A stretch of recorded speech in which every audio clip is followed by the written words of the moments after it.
अगर social mobilisation की कमी की वजह से माननीय उपराज्यपाल महोदय हमारे मंचा सिंह साथियों के साथ मुख्य सचिव चीफ सेक्रेटरी श्री अटल डुल्लू जी से यहाँ उपस्थित वरिष्ठ अधिकारीगण, यहाँ फाइनेंशियल इंस्टीट्यूशन से आए हुए एक्सपर्ट्स, इस तरह के कई सारे रोल मॉडल्स हमारे सामने नजर आने लगे। तो हमारा जो फोकस आगे यही होना चाहिए कि हम ऐसे रोल मॉडल्स या मेंटोर्स किस तरह से ज़्यादा डेवलप करें, और इसी पर हम काम करना चाहते हैं और आगे करेंगे। और एक स्टार्टअप पॉलिसी जो है ये भी इसी डायरेक्शन में एक कदम है। और इस स्टार्टअप पॉलिसी के तहत एक वेंचर कैपिटल फंड होगा जिससे जिन स्टार्टअप्स को कैपिटल कैपिटल जनरेट करने में दिक्कत होती है उनको वो कैपिटल मुहैया किया जाएगा। इंटरेस्ट सबवेंशन की बात है, इसमें क्रेडिट सपोर्ट की बात है, फैसिलिटेशन और हैंड होल्डिंग की बात है। तो इससे इस तरह से हम ज़्यादा से ज़्यादा युवाओं को स्टार्टअप के कल्चर में लाएं और एक ये रोल मॉडल्स बने बाकी युवाओं के लिए, बाकी नौजवानों के लिए, कि वो भी अपनी अपनी सेक्टर्स में छोटे बड़े पैमाने पर अपने एंटरप्राइजेस सेटअप करें और एक सस्टेनेबल बेसिस पर अपना एम्प्लॉयमेंट का जरिया हासिल कर सके। तो इसमें मैं 4 चीज़ें कहना चाहूँगा जिस पर हमको फोकस करने की ज़रूरत है। सबसे पहले एक माइक्रो एंटरप्राइज सेटअप करने का बहुत ज़्यादा स्कोप है। ये सभी सेक्टर्स को देखें और एक माइक्रो एंटरप्राइज अगर सस्टेनेबल है तो उससे 1 या 2 लोगों का रोजगार तो निश्चित है। और मैं समझता हूँ कि अगर इस चीज़ पर जोर दिया जाए और सभी डिपार्टमेंट्स, क्रेडिट लेंडिंग इंस्टीट्यूशन और फाइनेंशियल इंस्टीट्यूशन, एजुकेशनल इंस्टीट्यूशन इसमें मिलकर काम करें तो हम जम्मू कश्मीर में बिल्कुल स्कोप है 1.5 लाख के करीब माइक्रो एंटरप्राइज सेटअप करने का। और 1.5 लाख के करीब अगर माइक्रो एंटरप्राइज सेटअप होते हैं इसका मतलब है लगभग 2.5 लाख से 3 लाख युवाओं को इससे रोजगार का मौका मिलेगा। इसके साथ साथ कई सारे ऐसे उद्यमी हैं या एंटरप्राइजेस हैं जिनको अपग्रेड करने की जरूरत है। स्मॉल बिजनेसेस को, जो हमारे माइक्रो एंटरप्राइजेस हैं, इसको कैसे हम स्मॉल कैटेगरी में लाएं और स्मॉल वालों को कैसे मीडियम की कैटेगरी में लाएं।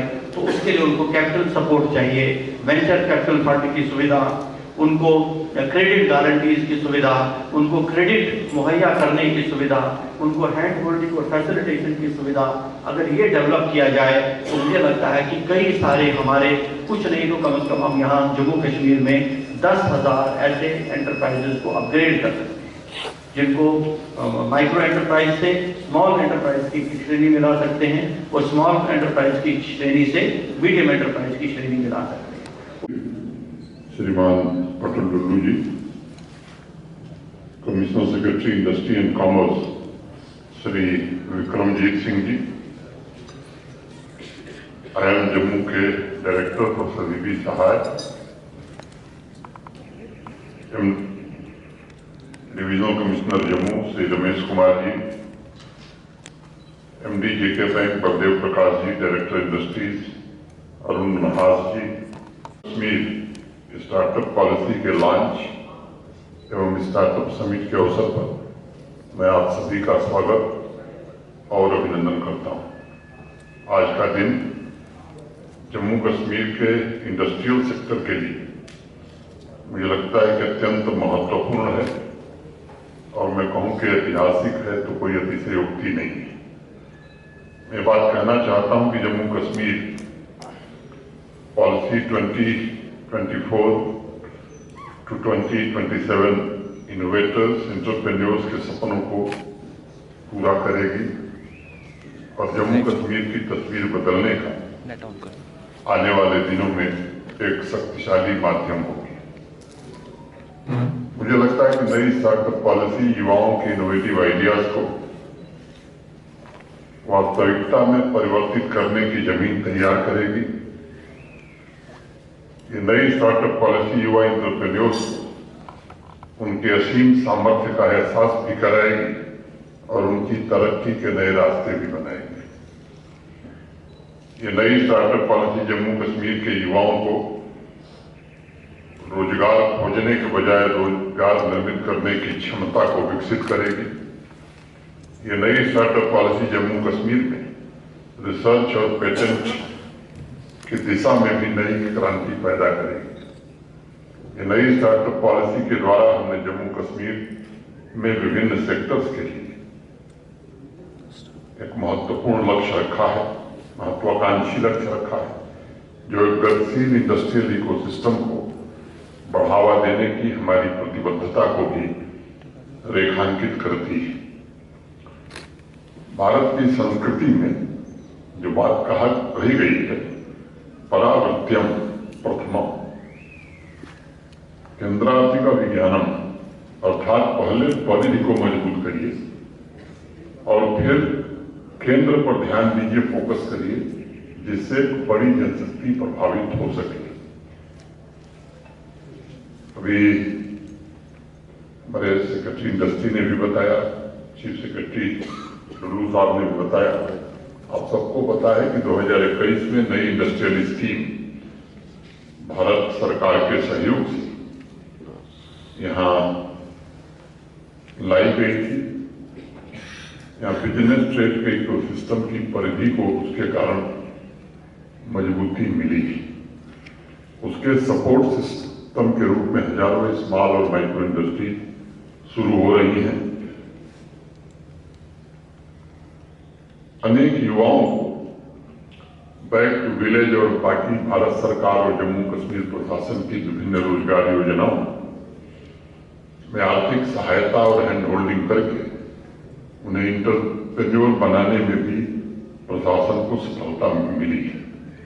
अब ये नई स्टार्टअप पॉलिसी द्वारा बिजनेस के इस फर्टाइल ग्राउंड का सही उपयोग स्टार्टअप इंटरप्रेन्योर्स कर सकेंगे और सिर्फ डिजिटल और टेक्नोलॉजी में ही नहीं बल्कि बाकी के जो क्षेत्र हैं, जैसे फूड प्रोसेसिंग है, एग्रीकल्चर एलाइड सेक्टर है, हैंडीक्राफ्ट है, हैंडलूम है, एजुकेशन है, हेल्थ केयर है, फार्मास्यूटिकल्स है, टेक्सटाइल्स है, टूरिज्म है, फैशन डिजाइन है, अनेक क्षेत्र में नए स्टार्टअप्स प्रारंभ होने की संभावना प्रबल हो गई है।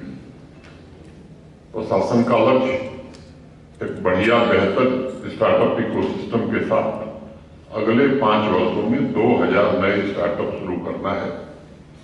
ऐसे उद्यमों को सिर्फ जम्मू तथा श्रीनगर तक नहीं बल्कि शहरों और गांवों तक पहुंचाया जा सके, इसका भी प्रयत्न किया जाएगा।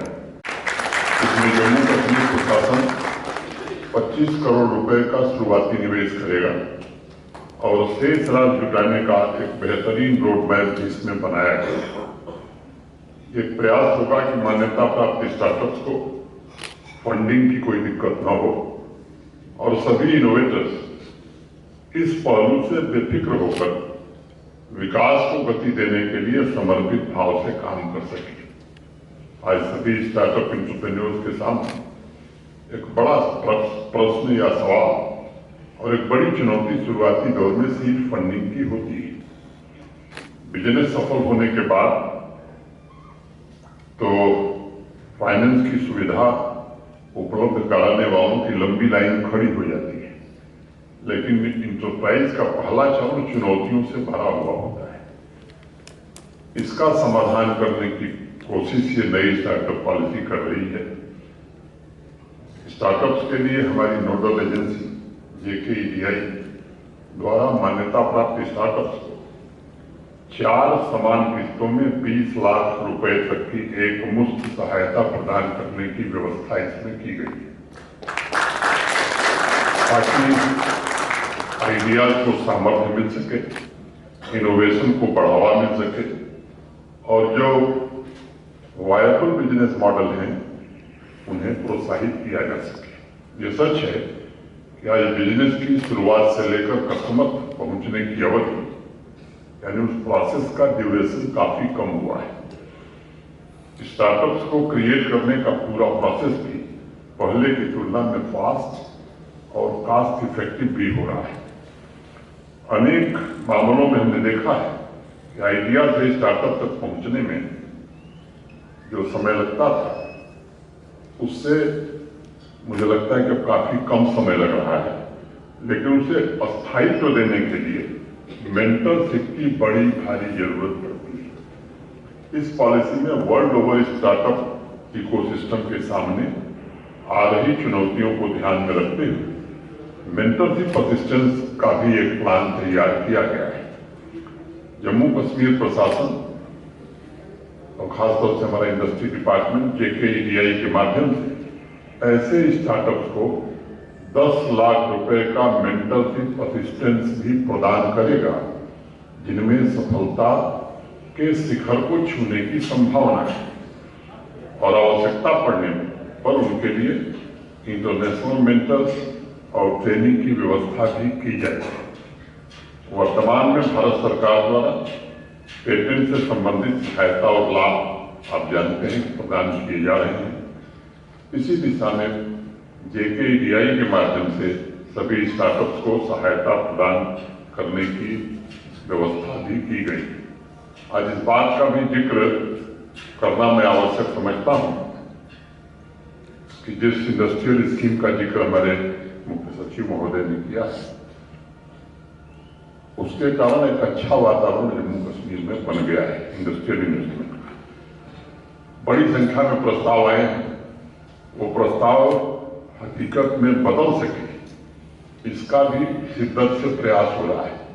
ये सच है कि हमारे पास जमीन की उपलब्धता कम रही है, लेकिन आज हम कह सकते हैं कि लगभग जो प्रस्ताव आए हैं 90,000 करोड़ से ज्यादा के 70% प्रस्तावों के लिए जमीन उपलब्ध कराने में हमारे इंडस्ट्री डिपार्टमेंट को सफलता मिल जाता। इंडियन इंडस्ट्री के लैंडस्केप में ब्रांड जम्मू कश्मीर को स्थापित करने की हर कोशिश की जा रही है और फिर से एक नया भरोसा कायम इसका भी प्रयत्न हो रहा है।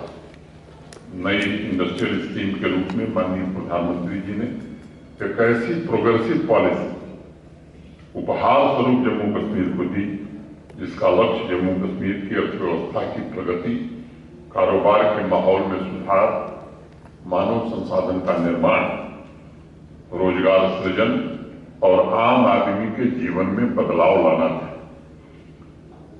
उन्होंने जम्मू कश्मीर को एक संकल्प दिया था कि इंडस्ट्री सिर्फ शहरों तक सीमित न होनी चाहिए बल्कि आकांक्षी समाज के निर्माण के लिए उसे पिछड़े इलाकों में भी पहुंचाया जाना चाहिए और इसलिए इंसेंटिव में ऐसे जिलों में इंसेंटिव की ज्यादा व्यवस्था की गई और इसलिए आने वाले दिनों में मुझे लगता है कि इसका लाभ हमें बड़ी मात्रा में मिलेगा। भारत के जो सबसे प्रसिद्ध और पुराने अर्थशास्त्री हैं कॉफी, उन्होंने आर्थिक प्रगति और उद्यम में गतिशीलता के लिए 6 सिद्धांतों की चर्चा की थी।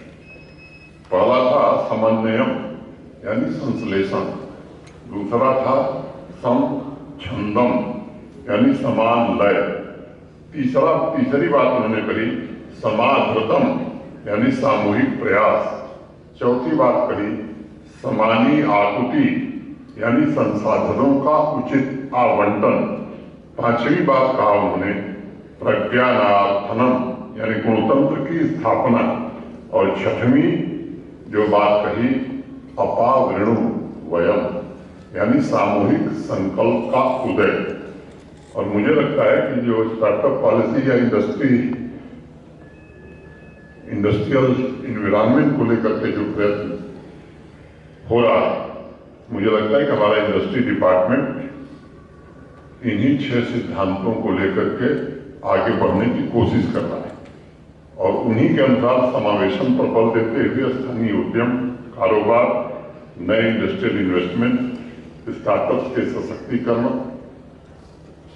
को कैसे आगे बढ़ाया जाए, इस तरह के अनेक कदम उठाए गए हैं जिससे क्षेत्रीय असमानता दूर करने में सफलता मिल सके। मुझे तथ्य है कुल स्टार्टअप्स में से 49% स्टार्टअप्स कंस्ट्रक्शन और इंजीनियरिंग सेक्टर में काम कर रहे हैं। दूसरे स्थान पर स्किल डेवलपमेंट सेक्टर है जिसमें 12% स्टार्टअप्स हैं। ऑयल एंड गैस ट्रांसपोर्टेशन में 12%, IT कंसल्टिंग में 8%, बिजनेस सपोर्ट सर्विसेज में 7%, फूड प्रोसेसिंग में 6% और एग्रीटेक में 5% स्टार्टअप आज ऑपरेशनल हैं। मुझे विश्वास है कि आने वाले भविष्य में food processing, agritech, tourism, handloom, handicraft में और स्टार्टअप विकसित हो सकेंगे। उनका स्केल, रीच तथा मार्केट कनेक्शन भी बढ़ाया जा सकेगा। पिछले कुछ वर्षों में विशेष रूप से इंडस्ट्रियल स्कीम के लॉन्च के पश्चात जम्मू कश्मीर के माइक्रो बिजनेस लैंडस्केप में व्यापक परिवर्तन देखने को मिल रहा है। पहले एक या दो व्यक्ति मिलकर जिस कारोबार को करते थे, उसे स्केल अप करने के लिए उन्होंने टेक्नोलॉजी का सहारा लिया है, रीफाइनेंसिंग के जरिए अपने संसाधनों को बढ़ाया है और अपने पैशन को प्रॉफिट में तब्दील करने में भी उन्हें सफलता मिली। मैं विक्रमजीत जी और उनकी पूरी टीम को इस पॉलिसी के तहत विभिन्न नियमों को बनाते विस्तृत सर्वे द्वारा स्टार्टअप और ऐसे एंटरप्रेन्योर्स की आवश्यकताओं के संबंध में जो जानकारी इकट्ठा की और जो पॉलिसी लाई, इसके लिए हृदय से बधाई देता हूं। उनके रिस्पांस के अनुरूप सभी संसाधन, सपोर्ट, हैंड होल्डिंग, ट्रेनिंग उपलब्ध कराने के लिए जम्मू कश्मीर प्रशासन, हमारा इंडस्ट्री डिपार्टमेंट और बाकी विभाग प्रतिबद्ध हैं। वर्तमान में जैसा हम जानते हैं कि जम्मू कश्मीर में कुल 12 इंक्यूबेटर थे जो शुरुआती स्टार्टअप को नर्चर करने तथा उन्हें गाइड करने में महत्वपूर्ण भूमिका का निर्वहन कर रहे हैं। स्टार्टअप इकोसिस्टम को और सशक्त बनाने के लिए हमारे डिफरेंट एजुकेशन इंस्टीट्यूशन तथा ऑर्गेनाइजेशन मिलकर के 16 अभी तक एमओयू साइन किए हैं। प्रॉमिसिंग स्टार्टअप्स के लिए इस पॉलिसी के तहत अलग अलग कैटेगरी में 6 अवार्ड भी रखे गए हैं, जिससे भावी एंटरप्रेन्योर्स को प्रेरणा मिल सके। मित्रों, इंडस्ट्रियल सेक्टर ने पिछले 4 वर्षों में जो प्रगति की है वह हमारे प्रशासन के सभी साथियों के अटूट समर्पण, दूरदर्शी नीतियों और साझेदारी के साथ काम करने का एक प्रमाण है। यह सच है कि उसमें कुछ दिन कोविड में चला गया। मैं देश के सभी इन्वेस्टर्स को जम्मू कश्मीर में मौजूद असीमित संभावनाओं के लिए आमंत्रित भी करता हूं। आइए राष्ट्र के प्रति दायित्व की भावना से जम्मू कश्मीर के उज्जवल, समृद्ध और उद्यमी भविष्य का निर्माण सब मिल करके करें। कई लोग कहते हैं कि साहब ये पॉलिसी बड़ी देर से आई है।